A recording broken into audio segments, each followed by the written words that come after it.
Chào mừng các bạn đã đến với kênh Mạnh Hà SolidWorks. Bài hôm nay là gấp thép U.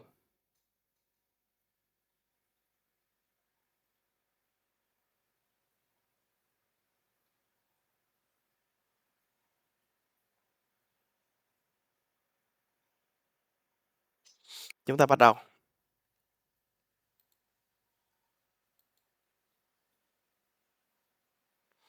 Bước 1. Tạo một sketch trên mặt phẳng front.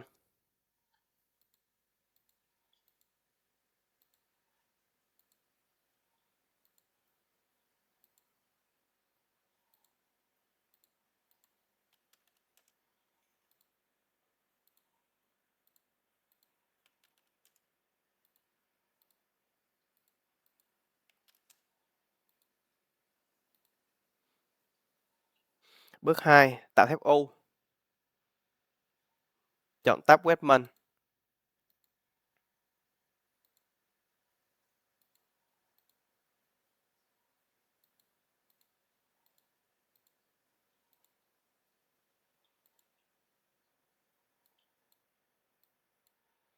Khe hở G1 là 0.5 mm.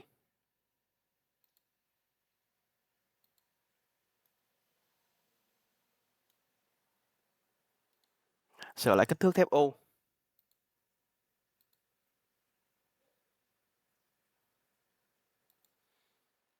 Xóa các kích thước này. Thêm ràng buộc.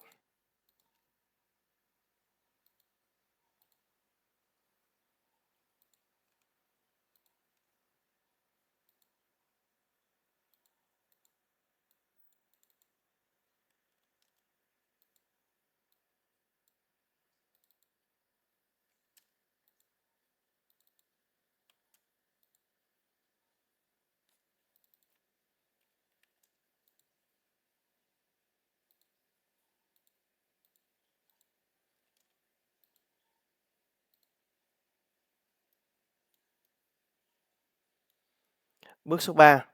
Tạo một sheet metal. Chọn tab sheet metal. Sử dụng sketch ban đầu để làm sheet metal.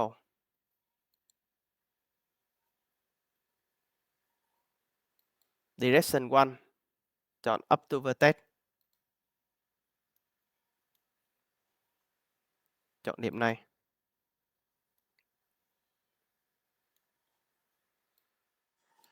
Bề dày bằng với bề dày bụng của cánh U là 4.2 mm. R bằng 4.2.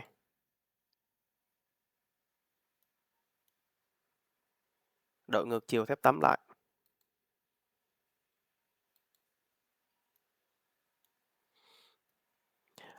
Bước 4. Xử lý mô hình và combine.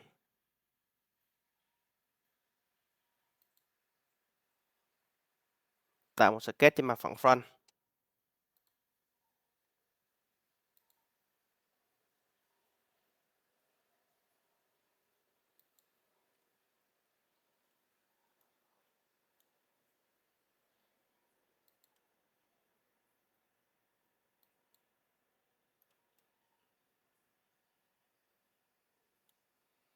Cắt bỏ phần thép U dư.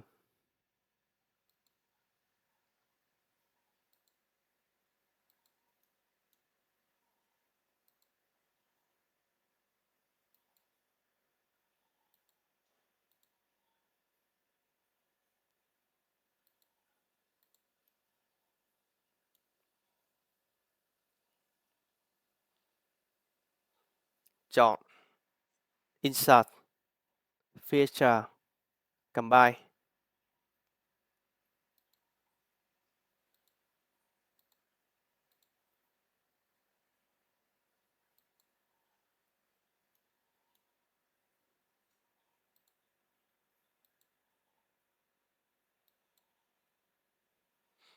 Vậy là mô hình của chúng ta đã hoàn thành. Với mô hình này, chúng ta dễ dàng sửa chữa được kích thước cạnh, góc chắn. Ví dụ,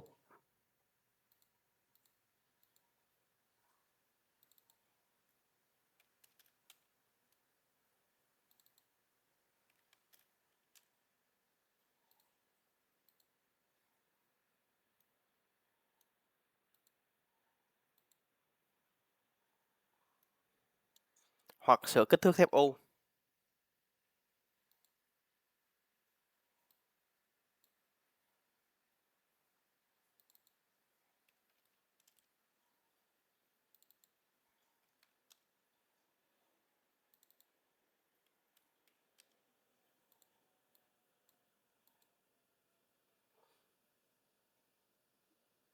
Chiều dày bụng là 4.8.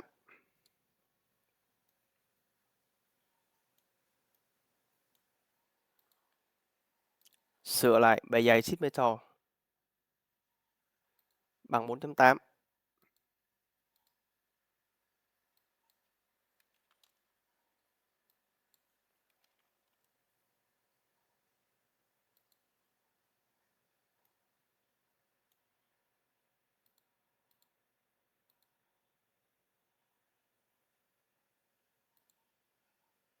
Chúng ta có một mô hình mới.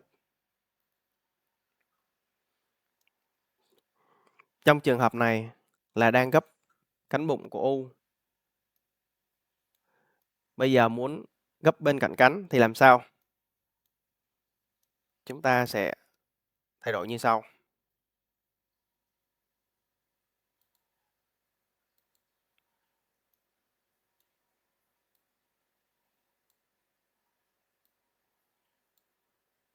Xoay lại góc 90 độ.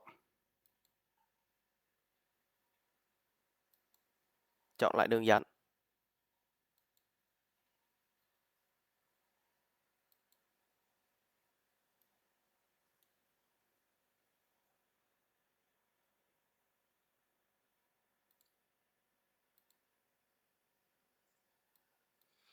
Chiều dày của cánh là 5 ly. Chúng ta sửa lại sheet metal cùng bề dày.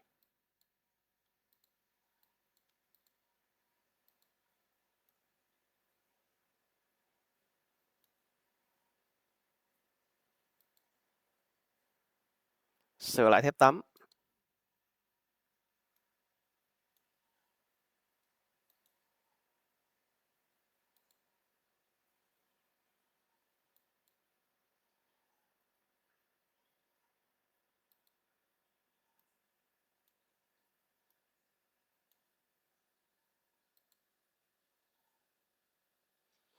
Vậy là chúng ta có một mô hình mới gấp theo cánh.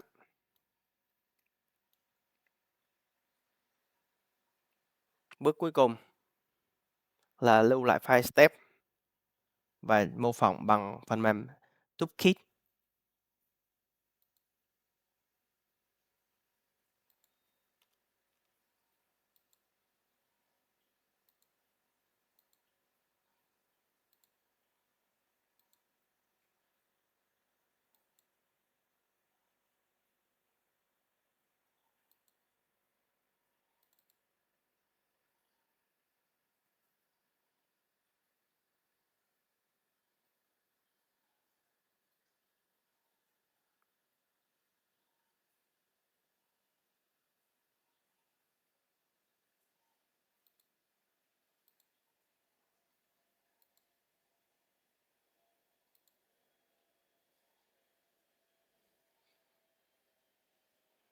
Phần mềm Toolkit không nhận được file.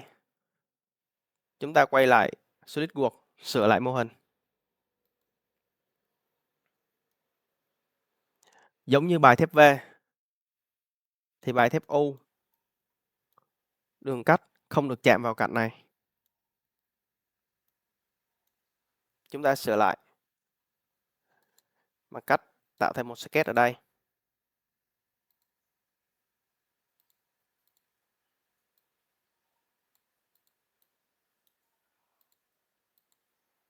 Kích thước là 0.1.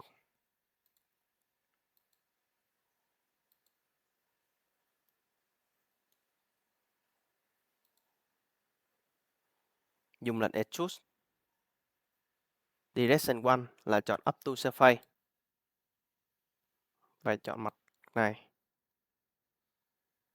Tích vào Mesh Resolve để cho nó tạo thành một body duy nhất.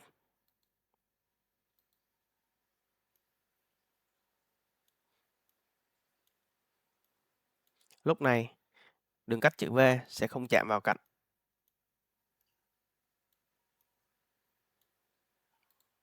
Lưu lại file step.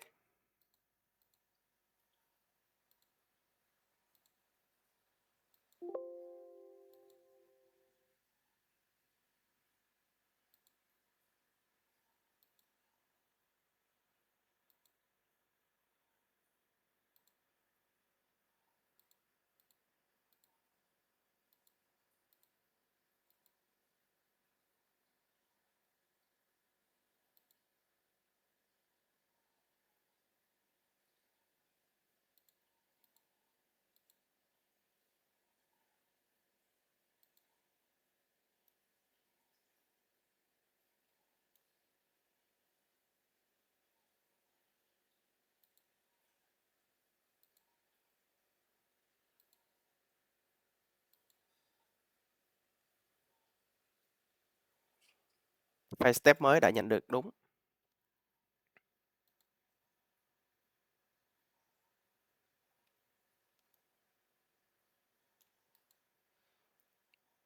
Chúng ta mô phỏng chạy thử.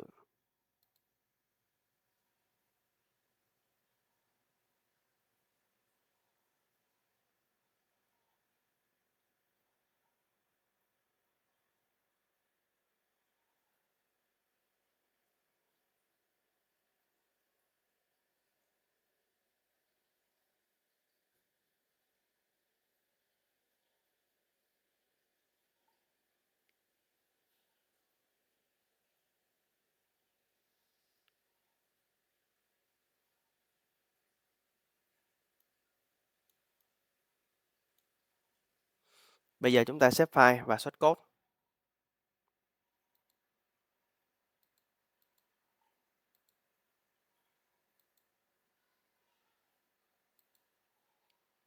Mình chọn số lượng là 2.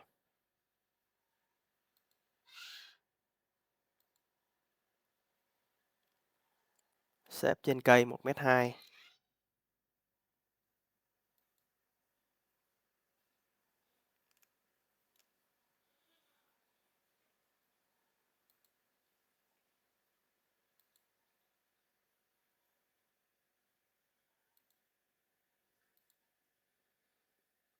Đây là file cắt.